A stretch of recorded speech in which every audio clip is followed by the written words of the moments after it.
Si tu veux savoir comment onboarder tes clients SMMA, eh bien tu es au bon endroit parce que je vais te dévoiler les 5 étapes essentielles pour effectuer un onboarding process efficace.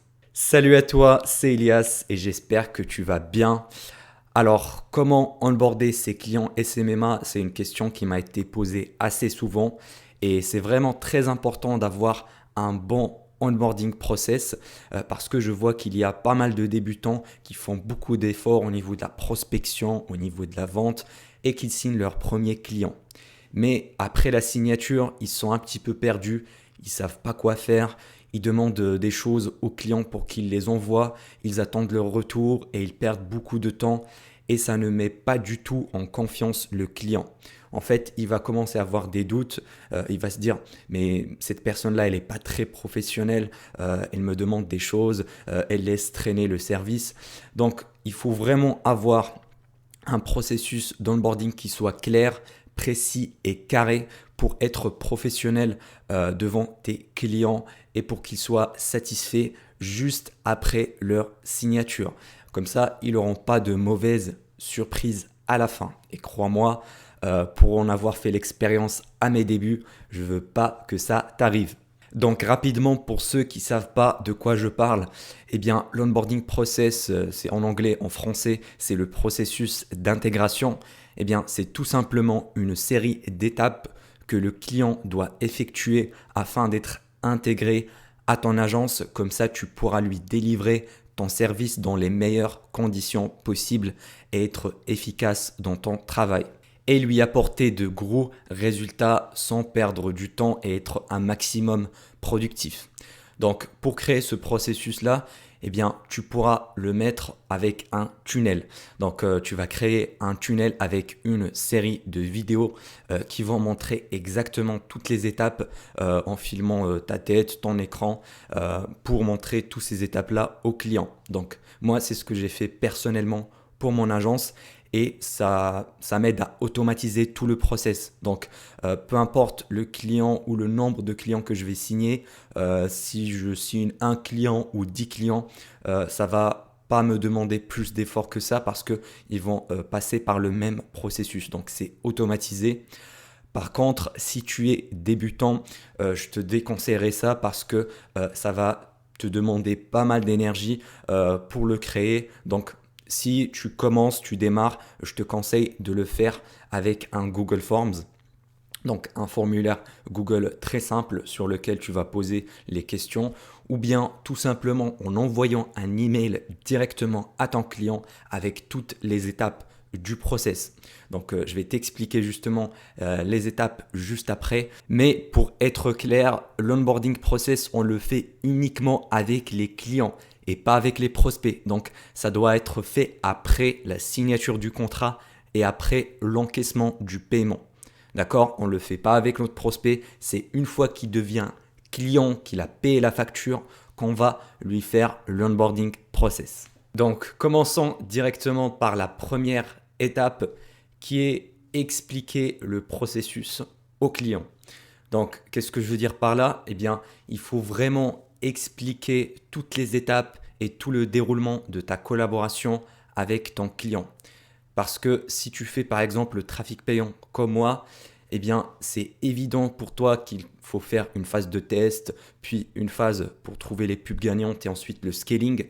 Mais pour ton client, c'est pas évident. Donc il faut vraiment faire un travail d'éducation à ce niveau-là pour éviter tous les malentendus, pour qu'il n'ait aucune ambiguïté autour du sujet. Parce que si le client commence à douter, eh bien, il va pas être serein par la suite. Donc ça va être différent pour chaque personne, ça va dépendre essentiellement de ton service. Mais par exemple, pour Facebook Ads, il faut lui expliquer que le premier mois, on va lancer des pubs de test pour trouver les meilleures créatives et tester différentes audiences.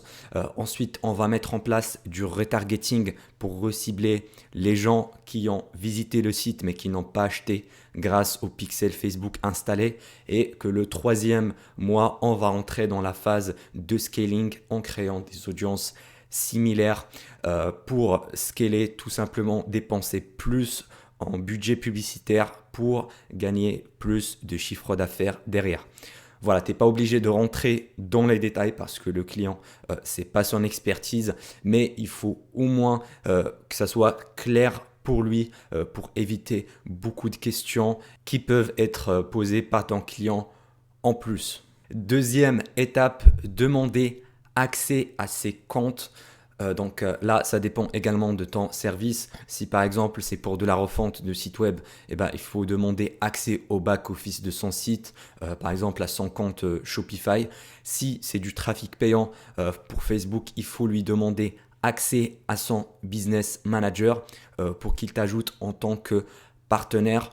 Ou bien la méthode la plus simple, c'est de lui demander de te rajouter en tant que personne administrateur du compte business manager. Donc tu vas juste lui donner ton adresse mail.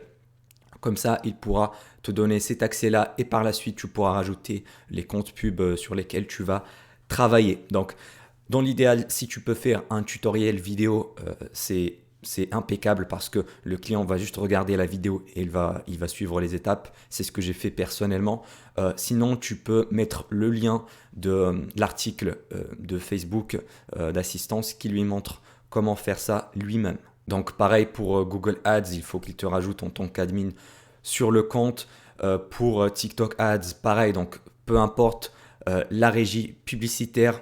Et ce qui est très important également, c'est de bien remplir toutes les informations sur son business manager. Il faut que ça soit vraiment carré à 100% pour éviter les blocages. Et il faut qu'il rajoute également ses moyens de paiement, que ce soit une carte bancaire ou les comptes bancaires.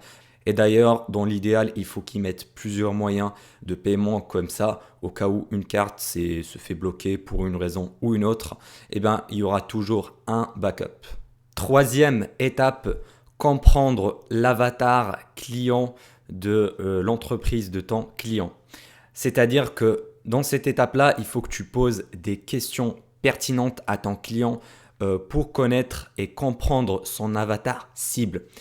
Quelle est l'audience qui veut cibler et qui va être intéressée par ses produits ou ses services.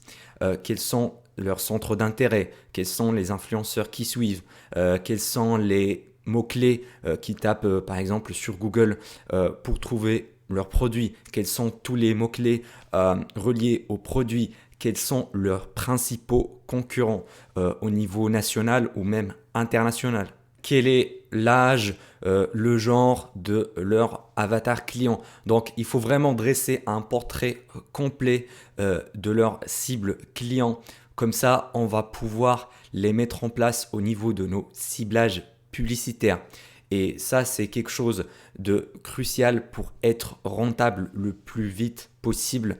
Et voilà, ça va t'aider également à faire un brainstorming sur les audiences à cibler sur Facebook, sur les mots-clés à mettre en place sur des campagnes Google. Donc, encore une fois, ça va dépendre également de ton service. Si tu fais par exemple de l'email marketing, eh bien, ça va t'aider à trouver quelle est la meilleure structure de copywriting que tu vas mettre dans ton email, quel est le vocabulaire utilisé par leurs prospects cibles. Donc tout ça, c'est des éléments importants qui vont te permettre d'apporter de meilleurs résultats à ton client et du coup, il va être satisfait et voilà, il va recommander tes services et il va rester plus longtemps. Quatrième étape, avoir accès aux créatives publicitaires et au logo du client. Donc cette étape-là est vraiment nécessaire, surtout lorsque tu fais de la publicité sur les réseaux sociaux, par exemple Facebook, TikTok, etc. Parce qu'on a besoin de créer des visuels impactants pour notre audience cible. Donc, c'est normalement le client qui doit te fournir les créatives dont tu auras besoin pour faire tes publicités. Également, il faut lui demander son logo en format PNG. Comme ça, lors de ton montage, quand tu vas créer tes publicités, tu vas pouvoir l'insérer directement. Mais dans certains cas, tu vas voir que ton client n'a pas assez de créatives ou bien il n'en a pas du tout. Il ne prend pas de photos, il ne prend pas de vidéos de ses produits. Et dans ce cas-là, je te conseille de lui demander d'organiser un shooting photo voilà, de ses produits ou de son magasin par exemple Et soit tu le fais toi-même si tu es disponible physiquement et tu peux le facturer en plus, soit lui recommander un photographe, voilà, comme ça il va filmer les créatives. Et bien sûr, ça doit être assez frais, donc c'est lui qui va payer le photographe ou bien tu peux même toucher une commission en le recommandant. Donc moi, je travaille comme ça dans mon agence. C'est le client qui fournit les créatives. Si c'est de l'e-commerce, il y a certains sites spécialisés où tu peux envoyer le produit, ils vont filmer, ils vont te faire une vidéo UGC par exemple avec un utilisateur, avec des modèles, des acteurs qui vont le faire. Et donc, une fois que j'ai ces créatives-là, c'est moi qui fais le montage, ou bien en tout cas, c'est un membre de mon équipe qui fait le montage vidéo des créatives. Donc, voilà, les rushs bruts, c'est le client qui doit les fournir, mais la créative finale, c'est moi en tant qu'agence qui va les réaliser pour les lancer par la suite. Juste avant de passer à la suite, j'ai pour toi un cadeau offert dans le premier lien en description qui te montre comment scaler ton agence de 0 à 10 000 euros par mois le plus rapidement possible. Cinquième étape, mettre en place le processus de communication. C'est-à-dire, tu dois permettre à ton client de communiquer avec toi pour poser ses questions et tu dois également le rajouter dans ton système de communication de l'agence. Donc, il y a plusieurs outils pour ça. Il y a par exemple Slack. Moi, personnellement, j'utilise WhatsApp parce que je trouve que c'est très facile à utiliser. Voilà, le client il télécharge l'application, même si la plupart ils ont déjà WhatsApp sur leur téléphone. Et puis, je les mets dans un groupe WhatsApp avec mon media buyer. Comme ça, je peux vraiment voir toute la conversation et superviser toutes les étapes de la collaboration. Et pendant cette étape-là, il faut également fixer un premier rendez-vous, un rendez-vous stratégique avec ton client qui va te permettre de discuter de la stratégie que vous allez lancer par la suite. Quelle offre il va lancer, quel est son produit best-seller, quel est le produit qu'il veut vendre le plus. Comme ça, tu vas pouvoir lancer les premières pubs de manière plus efficace et pour répondre à ses besoins, bien sûr. Et il faut également expliquer à ton client le reporting mensuel que tu vas faire avec ton agence. C'est-à-dire combien de fois par semaine il va avoir un rapport sur l'état d'avancement de tes services. Donc moi personnellement pour mon reporting en interne, j'envoie une vidéo Loom au client une fois par semaine et on fixe un appel une fois par mois.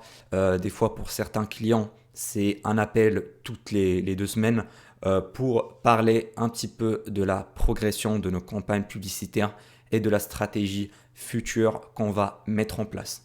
Donc ça, c'est très important. Il y en a qui font également des rapports écrits avec des camemberts, avec de manière très corporate.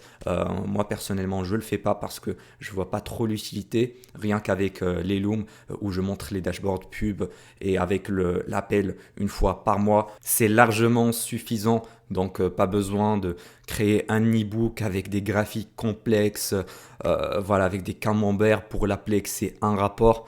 Donc, voilà. Maintenant, si tu veux avoir plus de détails sur mon propre onboarding process, vraiment mot pour mot avec mes scripts, je t'invite d'aller voir la vidéo qui apparaît ici et dans laquelle je te montre exactement mon onboarding process client. Allez, on se retrouve là-bas.